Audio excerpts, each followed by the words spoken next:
8th, 2024. 2025, good Lord, a year off already. Got up a little extra early this morning, woke up early, not sure why. But I thought it'd be a good opportunity to come back up to this farm and have a look at things in the morning. I really do love how things look when this morning sun's hitting them here. Really lights up all that green very nicely. Really just came back to check on the burn pile, which I'm conquering slowly. Pointing out all the grazing here from the deer. You can see they're just chewing on the buckwheat tops here on this end. Well, there you go. A little bit at a time, we're conquering it down. I gotta dig all these pieces of sticks and stuff out of the soil here, and I'll make a couple more passes with the plow to rip those out where I can get at them easy.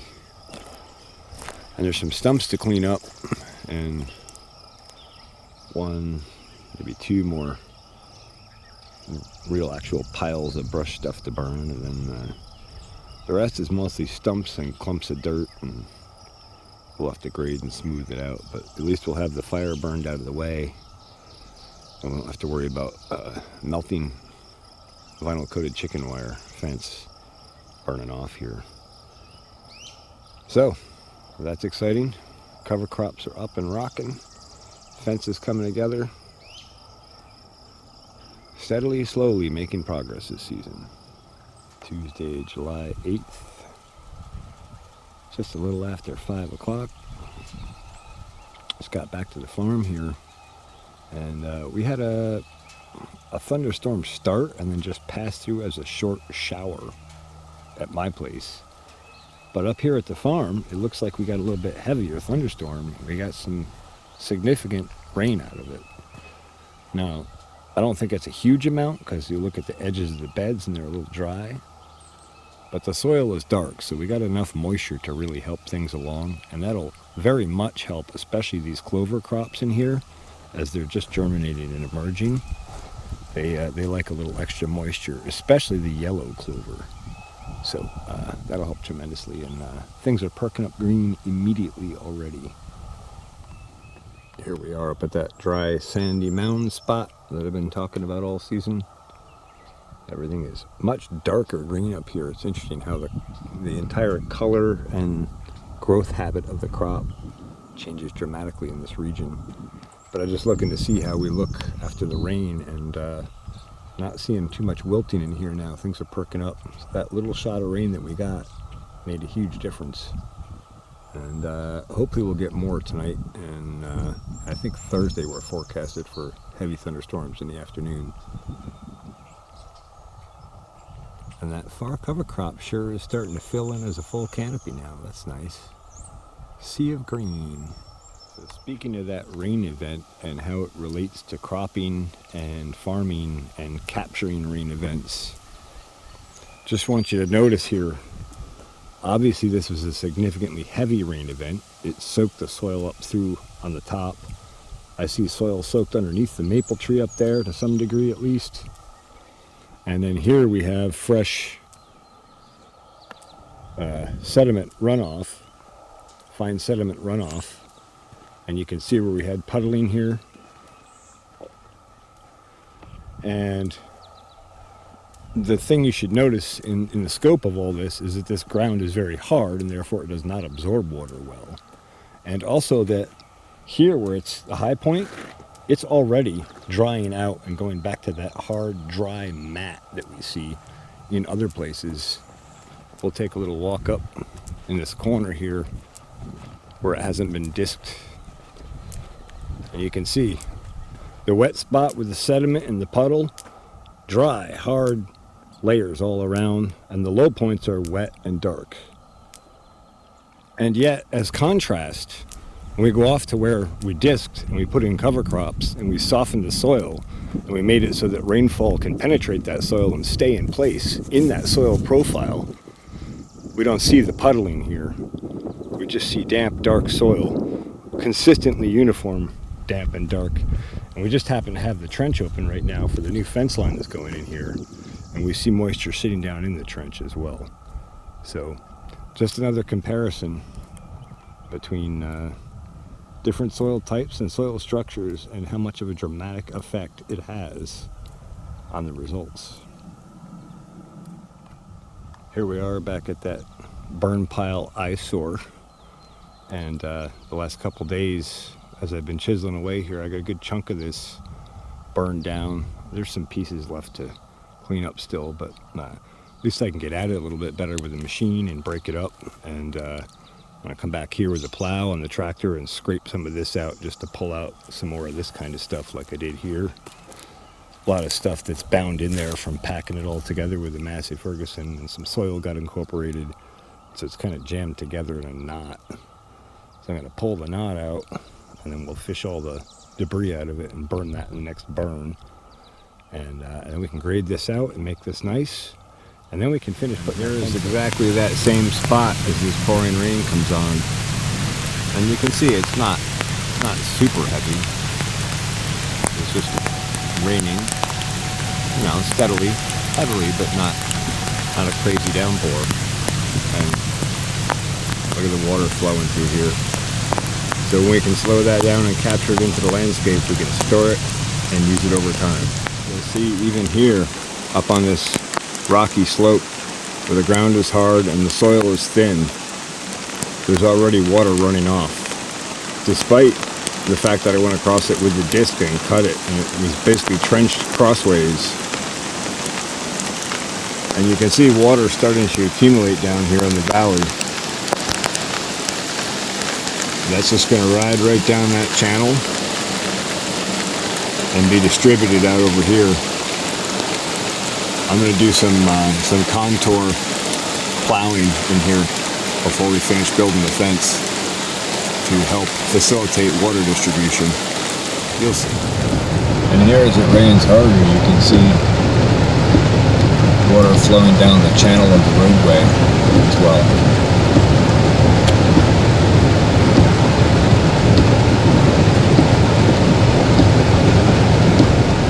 Taking a look back over here.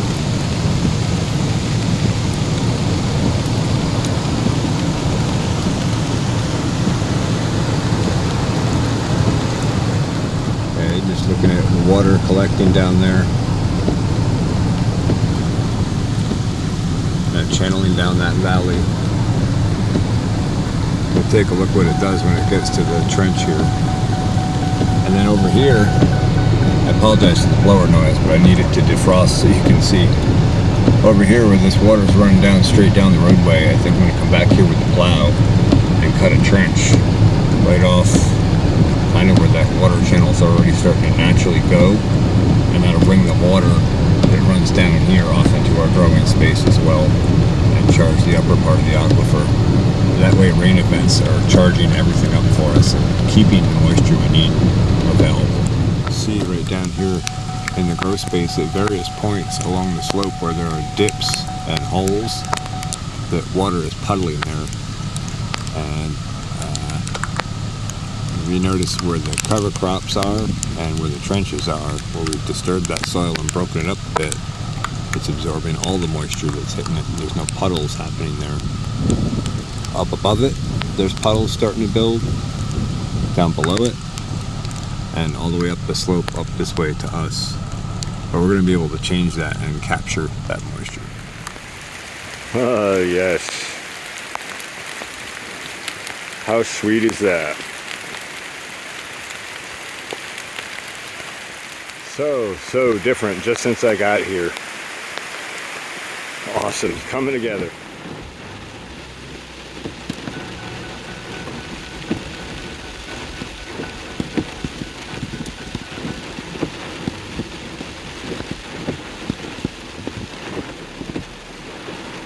It's still burning all right. There we go. That's the rain we needed. Very nice. Oh God, what day is it? Thursday, July 10th, 2025. Man, the green is spilling in now with the rains we had. Foliar feeds from last week are catching up with the rain's help. Things are growing stellar. Very encouraged when I come up and see this. So that's exciting, and I'm going to do some more work either on the fence or the burn pile or something up in the back here. Keep chipping away toward getting a fenced grow area we can really go to town on. So just a quick stop here to look at everything. It is blowing up. They've gained like 6 inches height in a couple of days. And potatoes are cranking underneath that canopy, but I almost wonder if I ought to go through and thin some of the cover crop where the potatoes are, just to make sure they get all the sunlight they can. So while the tractor warms up, I'll just give you a glimpse of where our cover crops are out up here. Not even too bad where I came through sideways in the mud the other day. And we got our clovers popping. Clovers popping everywhere in here. So that's awesome. This is going to be a super dense, heavy cover cropped area. Green right for the start, and then it'll turn red, yellow, white. Bunch of beautiful flowers. So like I was talking about, I'm cutting some contours across where this water usually flows down from up by the beehives and down through the channel here. And it usually flows off that low point over there in the corner. So you'll notice that my furrow cuts are basically going 90 degrees to that, with the general goal of pushing the moisture, the water, out the end of the channels and then letting it drain across the whole block in more uniformity. You won't get perfection, but you can make water filter through the whole block. Another thing I wanted to point out here was the difference where I've been driving up and down here with the truck to the beehives. It's a packed roadway now. If you recall last year, this was all disced up. It was soft, it was nice, and some of this is cover cropped in buckwheat. But now here where it's been packed for not that long, look how much harder and much more clumpy the soil is here. Now you come out of this roadbed even to the middle of the roadbed, and it's a lot less packed in here. Also, I thought I'd just give a look as we cut through the soil profile of the different layers that are here. You see that nice reddish clay that we have here in this area underneath, and then there are patches where you see this very dark humic matter, and those patches are where the trees and grass were growing tall, sequestering carbon, building soil. And now we're going to take advantage of it for a cropping area starting soon. Coming soon to a farm near you. 7,500 square foot block and cover crop. And there's a nice green haze coming on that field. And some of my favorite birds here. Pretty sure these are mourning doves up there. Out there just kind of pecking around, enjoying themselves. Super even, but for hand seeded, not super uneven. I'm not at all disappointed with the results of that. And of course, through hot, dry weather, they're actually growing pretty well considering.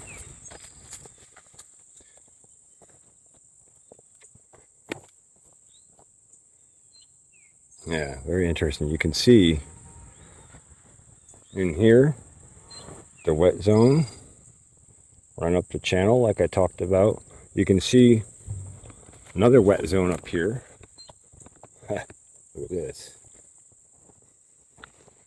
Right where they ran that chisel plow ripped down through, or whatever kind of cut came down here. You can see there's that wet zone. And then as I've been talking about, we can really see the effects of both the quality of the soil on this side. Remember when I cut through here with the disc, how nice the soil was. And also the amount of moisture that's being sequestered that's actually working its way down from our channel up there, our valley, like I talked about. And how this side is picking that up. And again, if I come down low here, you can see this little hump right in here. There's like a ridge. And then we get that moisture showing up on both sides of the ridge, and very evident in our cover crop, and how much more advanced and green that is. Working our way up our green water channel, so to speak, we can see the low spots, even the little tiny low spots, are picking up so much more moisture. And then as we come into this valley, we can see where it goes here. It's a clear dividing line of sort of dry on one side And looking back that way, we see it. Green, dry, dry, dry, poof, green. So now wait a minute, Carlton. In so many of your videos, you talk so passionately about trying not to disturb the soil profile. By all means, Carlton, please explain to us why. Why would you do it here? Why are you making an exception to that rule that you constantly state? Well, all right, fair enough, fair enough. So here, this is an area that we're going to be cropping heavily. We have the ability to do very heavy multi-species, multi-level, foliar feed, targeted, nutritionally amended, very high energy cropping systems within this area here. We're able to amend this on an economic scale.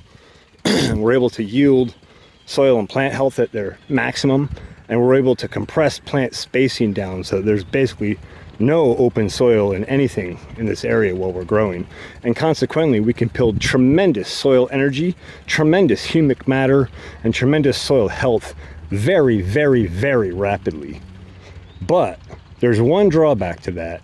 You can't do any of that if your plants don't have enough water.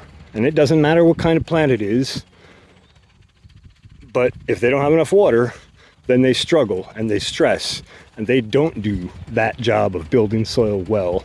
So I'm willing to compromise a few months to a year to maybe 2 of disturbing this soil profile in order to get the gain benefit of good uniform water distribution across the whole block and end up yielding good results. And we'll build that soil right back up in no time, because like I said, this will be in the intensive system. And just remember, all this green you see coming up here was only planted a couple of weeks ago. It's just going to get greener and thicker and taller, and there's going to be a huge productive flower crop for our honeybees here. And this is not the advanced level that we're going to do inside the fence zone, where we can afford to tune amendments a little bit more and really, really get our health amplified. So that's why, if you're wondering, I'm willing to break my rules on this. Here we are on the other side in that low point. You can see all the silting where the water sat in here. And it usually drains off that way, off into the woods on the neighboring property.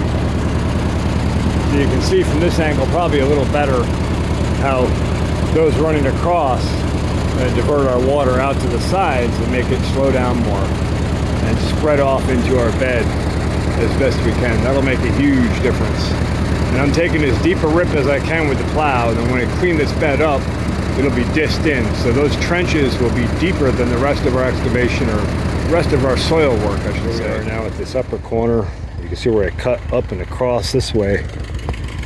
That's because I was setting up. There's a spot here where the road edge is. I'll show a clip of that from yesterday when it was raining heavily. The day before. It rains harder. You can see. Day before, I guess. I don't know. They all blur together. But I'll show a clip of that, and you can see where the water's running right down the right-hand road tire trench there. It rains harder. You can see. I was looking at it a little closer. It looks like it's collecting in here, in that low spot right in here, and then it's trickling down the hill. So what I'm going to do is rip a spot from there, that low spot, out through our trench and out to this top rip here, and then that way the water that's collected up here and starts to run out, we push into this upper corner where gravity will not push water from the lower section where we're captured it. So we're going to try and evenly water the whole field basically by diverting water from a couple different areas, and we'll be able to sequester and manage and drain that very easily with the soil practices that we're going to use. So there you go, cut in from a little above the low point, and I'll go back and fill this in. Eventually I'll probably just rake it in or maybe disc it under, just get it back to a normal grade. But we know now underneath that there is this trench of soil that's been opened up, and that will give us a channel for water to be collected from up here all the way up the hill here and come down through and feed into our block and make sure that we put plenty of moisture in when we get even small rain events. So that's pretty exciting. Got 3 more piles going, burning. That's most of that big pile cleaned up. 1 more clump of stumps and junk to mix up or pick up. And I'm just back to have a look at the honeybees. Had to change out the charger battery. They are all bearded out tonight. I don't blame them. It's muggy. It's not too awfully hot. It's warm. It's like 85 or something. But it's super muggy. Anyway, they look great. And another great day on the farm.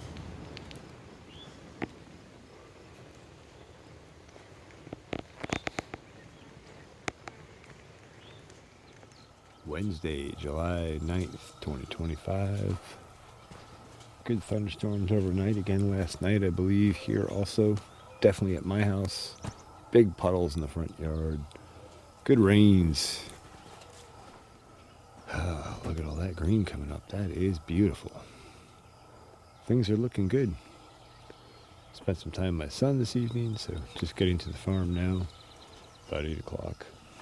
I'm gonna go check in the fire pit and just have a look at things quick. Friday, July 11th, 2025. It's about 6 p.m. Just got done with work. Had to come up here and assess things for a foliar feed tonight. We're due tonight. If thunderstorms, rain showers, etc. hold off, I will do a foliar. If I think it's going to just wash me out or wash it off on me, I probably won't. I want these foliars, now that we have lots of leaf structure and canopy and accelerating plants through their life cycle and size, I really want to make sure that our foliar feeds are well targeted for our goals and that they hit every area of the leaf surface that we can hit, and that they stay on that leaf surface for 24 to 48 hours, preferably in a high humidity weather without rain, so that the stomata will be as open as possible. The plants will absorb as much of that nutrient as possible in that well, it's really like 4 to 48 hour window, depending on the nutrient and its availability and that sort of thing. But if we can do that, we can line that all up, then we get a lot more benefit out of a foliar feed than we would if it got washed off and went into the soil and acted less as a foliar feed and more as a soil feed. It's a gain, a benefit either way, but it's better when you can do it the right way. So that's why I'll be waiting to see what the weather does. But I think I'm going to do a foliar feed tonight, and I just pulled in, and I'm stunned. We've had showers on and off all week, and that's really helped move things along at a phenomenal rate. And I really am stunned. Yesterday, things were not this tall. Maybe I'll even pull a clip up from yesterday. Our cover crops are just blowing up. Things are growing in really well. Our potatoes are taking off, and our daikon radish are taking off too. Holy cow, I can't believe how big, and I have huge hands, by the way. I can't believe how big some of these plants are already. And this one's going to throw some flowers out soon, which I didn't even think about, but I bet the honeybees, if that's a flower they can access, will really appreciate those as well. And then I see the buckwheat starting its first flowering coming in. So, wow, that was fast. And we're going to have plenty of honey flow to keep the honeybees filling up those hive boxes. So I know I usually separate bee videos from farm updates and this sort of thing. But they really are tied together in the system as a system, part of the system whole, not the entirety, only part of the system whole, but they are a very important and integral part of it. And not just my honeybees, but also the native pollinators. Those native pollinators are just as important, if not more important, for our local ecosystem than even our honeybees are. We'll just take a look here over on the east side as well.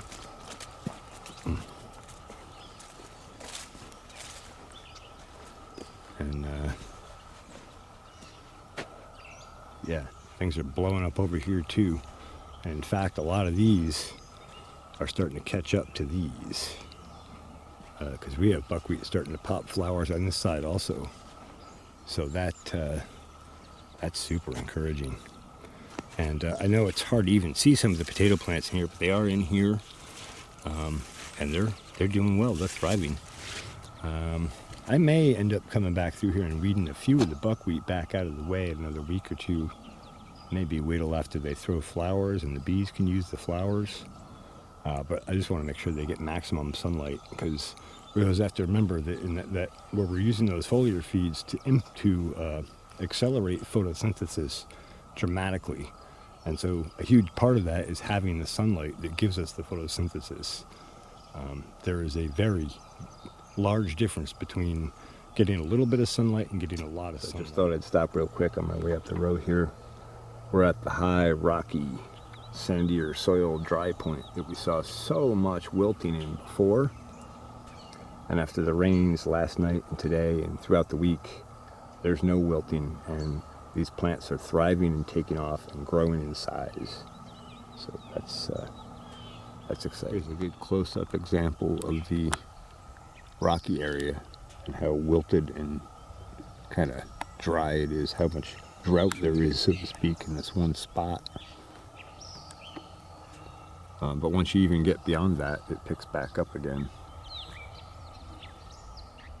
Thought we would just stop and have a look here on the north end, where we have beets and sunflowers also intermixed with white, red, yellow clover, and then the buckwheat, which is so blatantly obvious with the broadleaf here.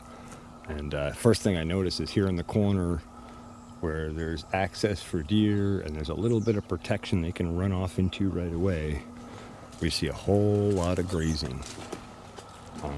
And actually, I don't even know if that's the deer, because there's definitely been grazing down on the south end, down that way, and I see them hanging out down there, and I see them grazing down there. But I have seen a woodchuck in here in this corner quite a bit, run off. And I've seen him as far over as the far potato rows. And so he's probably him coming out here in this corner and chewing all this stuff. So I don't know. Anyway. Definitely see the clovers emerging everywhere. These nice 3-leaf round leaf ladies. And definitely see beets popping here. And there's a sunflower with the head chewed off, and another sunflower that has not been chewed off yet. There's another sunflower.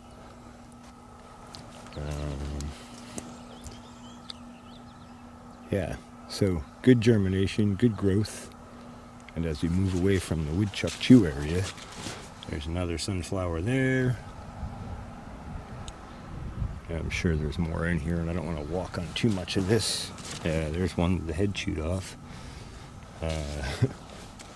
Well, I knew they were kind of a risk to put down out here with no fencing or control, but I figured if they came through, they're nice soil builders. They're excellent for bees. They do all sorts of stuff. So they're an old school favorite of mine.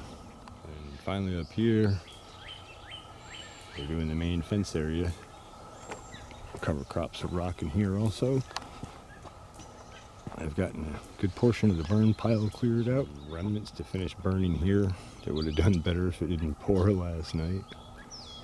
A few up there, a few over there, and a few right there. And then we've got the whole pile gone except for those large trees. And I'm not sure we're going to do those yet. Here's a final shot of our water contour trenching, so to speak, before I disc it under. Get a foliar feed tonight, and then I'm going to put the disc on probably tomorrow or Sunday and disc this back in so it's a relatively even soil grade again. But now we got nice deep trenches cut in the clay, and that'll help move this moisture crossways in the soil profile and spread it out through the whole grow area. Cover crops are looking nice over on the east side here as well. Green all in. See some clover just popping in there. Everything's looking good up on the hill here. Well, we should take a look at that line again. Honeybees are thriving. Heavy traffic on at least the two right colonies. Left colony's got decent traffic coming in now too, so maybe they're starting to amp up.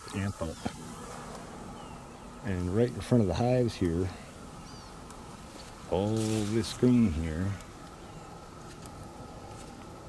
is holy basil. This huge patch reseeded itself from last year after I cut through here with the disc. Right on over to where I cut with the disc again, and even some into there. I said we'd look at the line here. You can very clearly see the bed that I worked last year. We had tomatoes in here, and you can see where the bed stopped. Very clear line of demarcation. And then you can see that I still sprayed out foliar feeds and stuff a little beyond that. Still a little more health in there. And then up above that line where the bed wasn't, above where I cut with the row former, absolutely different story. That's native soil. That's soil that people would say is no good. But I'll tell you what, if you know how to use it, it's phenomenal. Get these little red beetles in the buckwheat. Not sure exactly what they are. Where'd he go? He's hiding. There he is.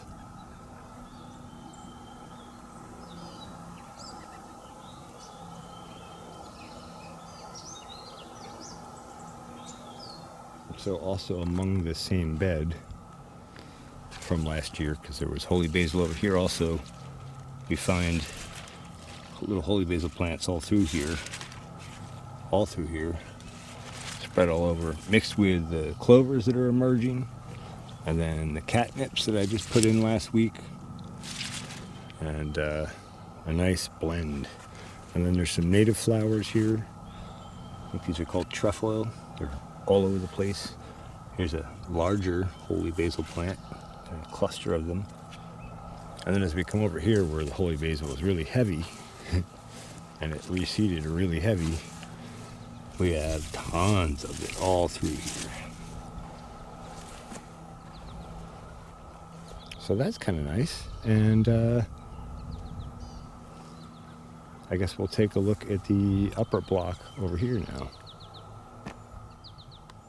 So if you watch the other videos and you recall from them, or maybe not, this is seeded with buckwheat, white, yellow, and red clover. And then there's a block here kind of between the beehives and the outside edge of the curve here. If you just kind of shave off a bit there, it's loaded with holy basil seed.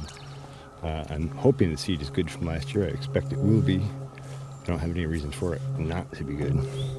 So when that pops up, that'll come up in here. And I did not overplant clover and that sort of stuff where I put the holy basil. So that'll leave a space, an open space for a large patch of it, which the honeybees love, and the honey that they make from it is so incredible, and so incredibly medicinal. So maybe we can get a few frames of that, or even a box of that late season. That would be awesome. So, but it is what it is. I guess we lose it. I'll do some more propagation and grow some more out at home and in the lab. And on the tomatoes, we have tomatoes coming on. Whether we stake them or not, they're happening. Come off. I'm gonna have a lot of potatoes to wash, so I got to be ready for that. So that's also part of why my hiatus from further work up here for now is to prep for the harvest that's coming, so I can at least be prepared to capture and make the best of that, and not lose that because I wasn't ready. And the holy basil is cranking, and wow, look at the pollinator populations in here. We got honeybees. Look at this.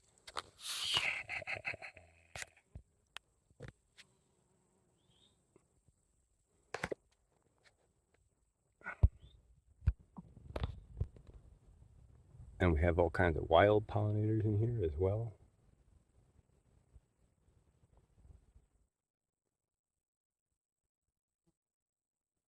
I'm going to spend some time around these and let you get a look at all the different pollinators that are in here and all the activity when you really zoom into this that's happening.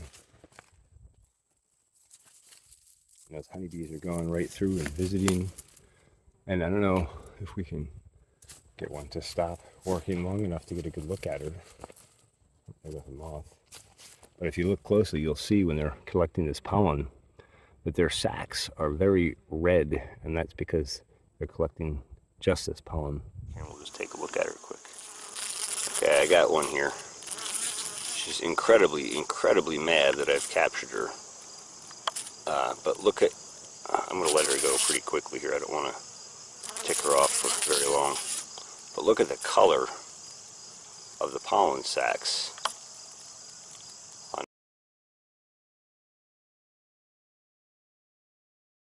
her, coming off of that holy basil. When honeybees go out from the hive and start collecting from a flower, that honeybee visits exclusively that flower for the entire trip. And they bring back exclusively that pollen. And believe it or not, within the colony, the honeybees actually specifically separate each pollen variety as they're making honey. Each pollen and nectar variety, I should say. They're collecting pollen and nectar. In this case, they're probably collecting mostly nectar. But they actually use the pollen and nectar together to kind of adhere it to their honeybees.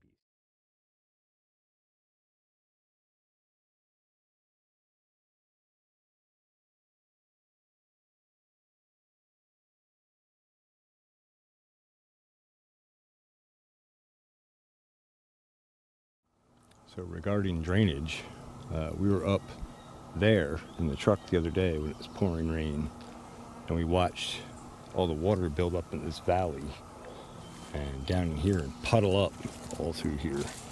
So I thought I would just walk you at ground level along it. Honeybees are mad at me for getting in the way. Just got bumped. And you can see where the water runs in here and puddles up. And now it's going to hit all these cross trenches, both the fence trench when we're done and we fill this back in, and before, and this cross rip that I made to bring water across the whole profile, and another one to spread it back that way, and a couple pieces in front of it, just basically slow the whole process down. And then the water trench that I cut yesterday up here to let water in from the top. So that should help us collect those rainstorm events and store them in our soil profile to be distributed slowly to our growing area, which will be fenced to protect us from rabbits and woodchucks and deer and chipmunks and squirrels, and the list just never ends. So should be a nice functioning system once it's all set up. Just a real quick clip. Had a lot of errands and chores and things to do this morning, so just getting to the farm now on Saturday, July 12th. It's about a little after 3. Cover crops are cranking. Main crops are cranking. Things are green. We've had thunder showers and heavy showers on and off all week, and it might get hit today. So I'm going to try and get some stuff done up here in the back. Keep working my way toward cleaning the burn pile up and getting the fence in. So that's it for now. Well, now we're making some progress.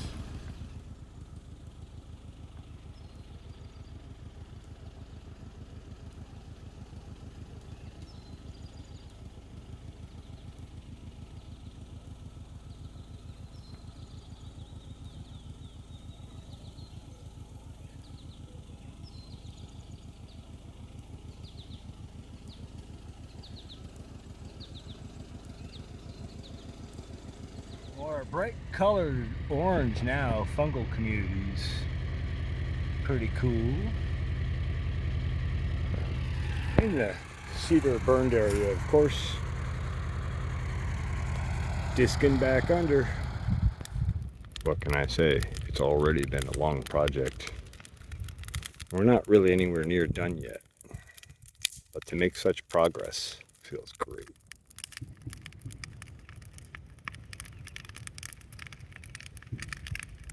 Literally a glowing pile of cedar logs. And another.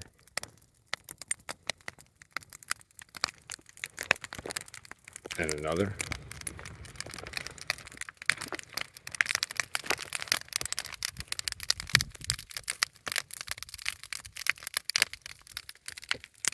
And another.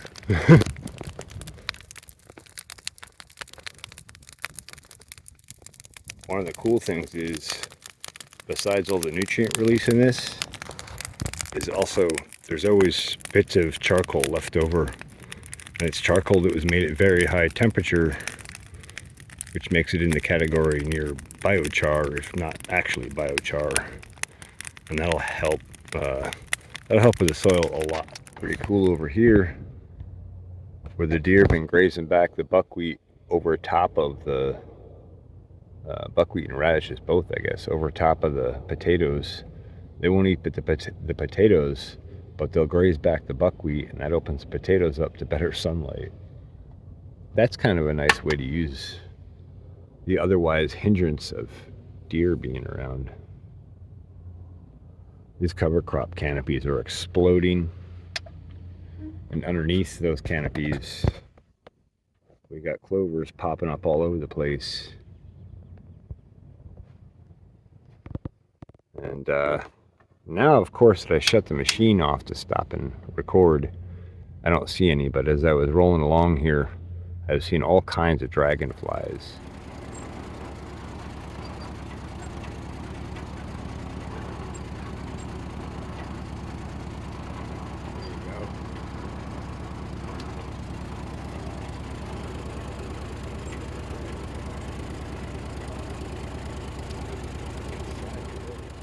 Sunday, July 12th, up here working on the fence area, continuing clearing, disking. Just thought I'd take a little break and have a look at honeybee activity. The sun's out, it's like 85 degrees, something like that. Beautiful day, humid, balmy, nice breeze. Have another look here at the holy basil patch.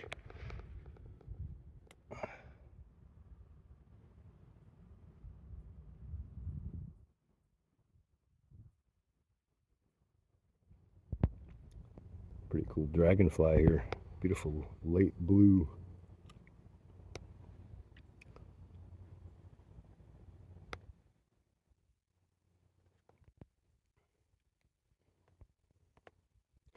Another one of the awesome things you get when you provide good cover crops. You protect all these other species. You give them a place to live and a place to eat, and pests to eat, and so on and so on. You basically provide the bottom edge of the food chain, and the food chain will build for you, just like it does in nature.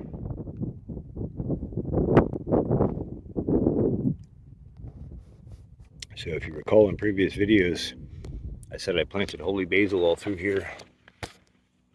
There is one right there coming up. I'm sure there's more under this canopy.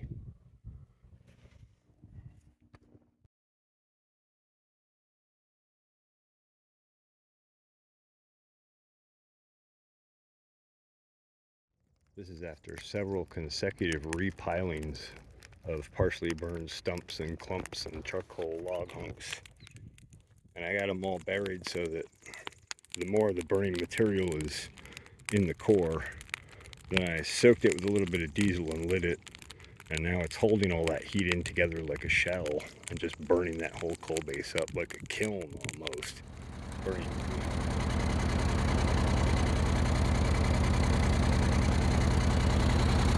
Just went through with the foliar feed. So just real quick on my way out, as I was foliar feeding tonight, went through and did a full foliar on the potatoes and most of the cover crops. I was noticing in here where the deer are chewing, of course I'm targeting my foliar feeds, and you can see where the darker green strip is in the middle, targeting the potatoes, and then overspraying on the cover crops. Everything gets a benefit, but the potatoes are getting the concentrated benefit. And right where that's happened, you see how robust all the growth is, especially the buckwheat, in comparison to the other buckwheat. And then right at that same spot, that's where we see the deer coming in and grazing.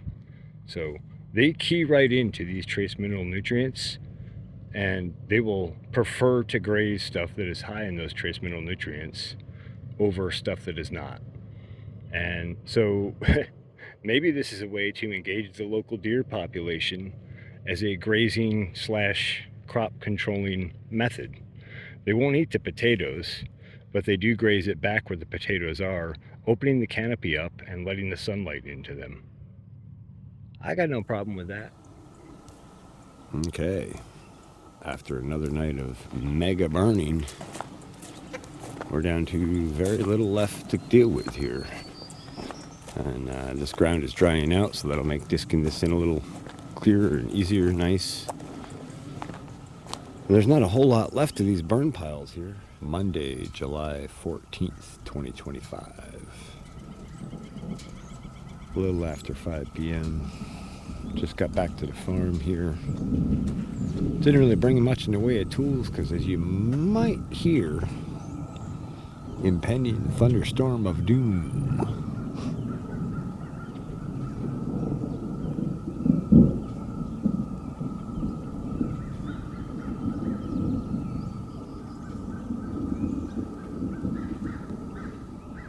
But I thought I would stop up and have a look at things here, and maybe I would beat the rain, and who knows, maybe I'll even get something done before it starts pouring.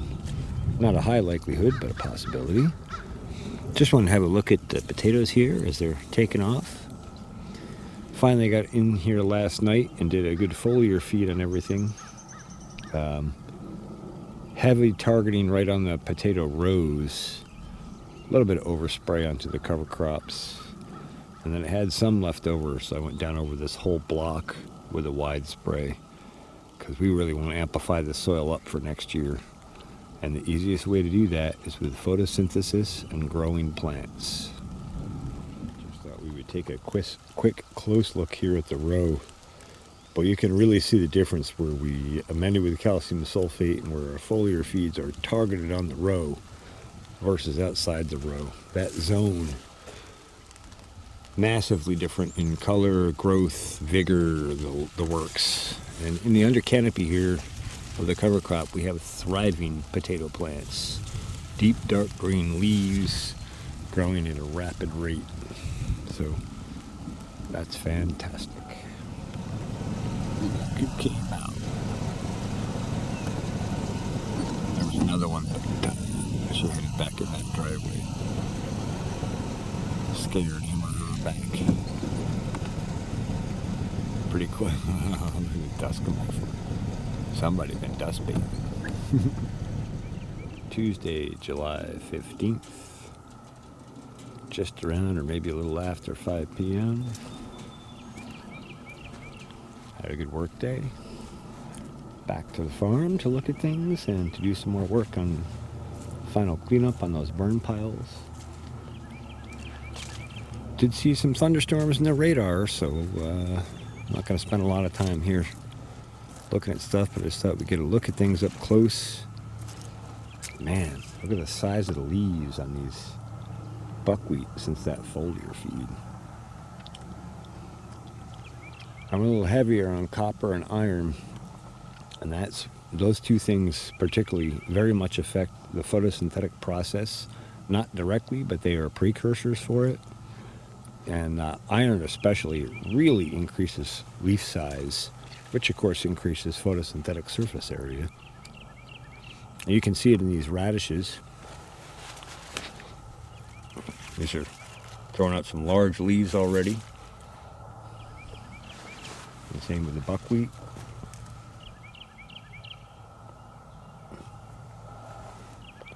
And things are growing well. And we had another thunderstorm last night, so the rain keeps coming, the growth keeps coming. We got nice sun yesterday and today, so rain and sun in combo is just ideal. I'll take it. Just driving along the row here, maybe a third of the way up, and just noticing how strong these potato plants are coming in the under canopy of the cover crop. Also seeing crickets here on the leaf. Love seeing those little guys, love hearing them sing. We got a Japanese beetle here on top. But yeah, underneath these plants, despite this heavy cover crop canopy, are growing really healthy and robust, and their vines should start to extend up to cover crop height soon.